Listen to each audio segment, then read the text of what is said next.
ஓம் சக்தி. அன்பு பிள்ளையே, உனக்கு நான் வாக்கு கொடுக்க வந்திருக்கிறேன். இந்த வாக்கை கேட்கும் சில மணி நேரங்களில் நடக்கப் போகும் ஒரு காரியத்தை உன்னிடத்தில் தெளிவாக சொல்வதற்காக வந்தேன்.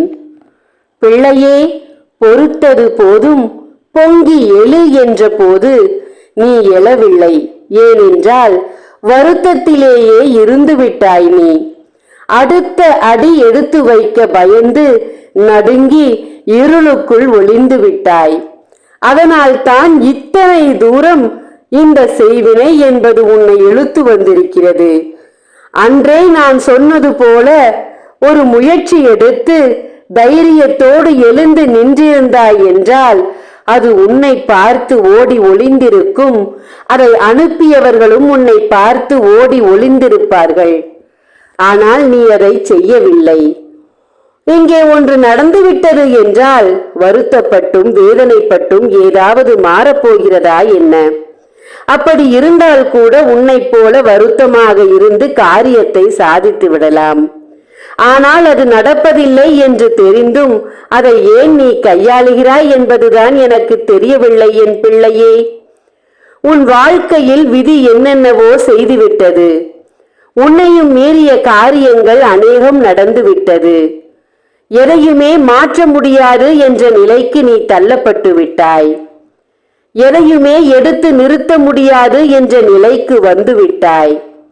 தங்கமே, யார், எப்படி, ஏன், எதற்கு என்ற கேள்வி, யார் நல்லவர்கள் யார் கெட்டவர்கள் என்ற குழப்பம், இப்படி பல விஷயங்கள் உன் மனதை போட்டு குழப்பி குழப்பி நீ நீயாகவே இல்லை. இப்போது நீ நீயாக இருந்தால்தானே மற்றதை யோசித்து நல்ல காரியத்தில் அடியெடுத்து உன் வாழ்வை மாற்றுவாய். நீயே நீயாக இல்லாத போது உன்னால் என்ன செய்ய முடியும் என் தங்கமே? அதனால் தானே உன் அன்னை உனக்காக குரல் கொடுத்து கொண்டிருக்கிறேன். உனக்கு உருவம் கொடுக்க வேண்டும் என்றுதானே ஓடோடி வந்து கொண்டிருக்கிறேன்.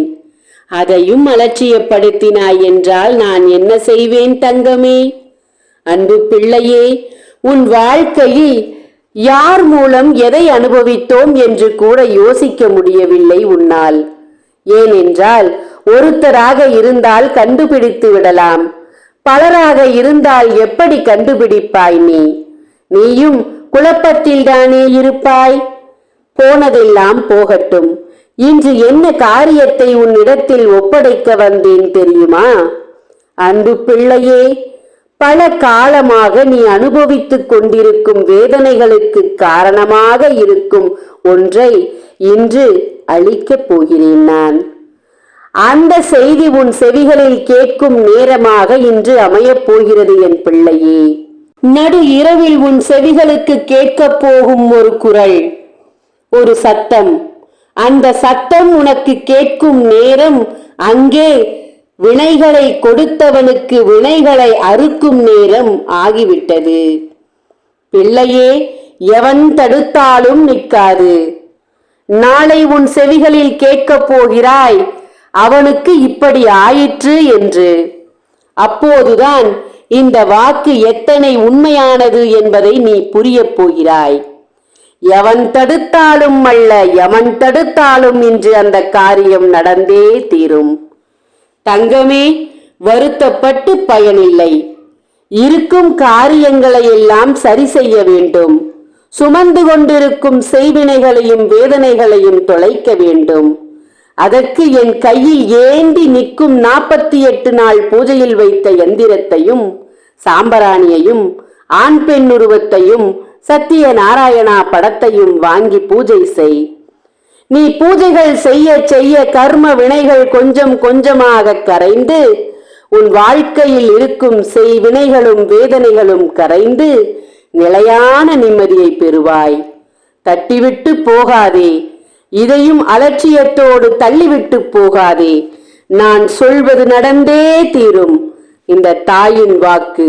ஓம் சக்தி. நன்றி.